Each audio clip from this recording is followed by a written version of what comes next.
Hey everyone, in this video I'm going to show you how to get the 700 free Discord orbs by completing the Chainsaw Man, the movie Reze Arc Discord cast. Let's get started.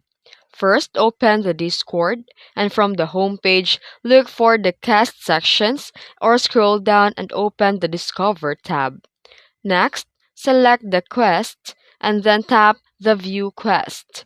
Inside the quest list, you see the Chainsaw Man, the movie reads our quest. Go ahead and select it, then tap Start Video Quest. And from here, all you need to do is just watch the full ad, which is about 1 minute and 3 seconds long. Once the video finishes, you will see the progress bar fill up at the top.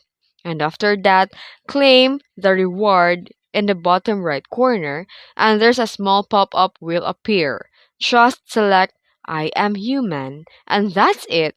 Your 700 cord orbs will be added instantly into your balance. You can either open the shop or close the window and move on. And that's it. If you found this video helpful, don't forget to like and subscribe for more tutorials.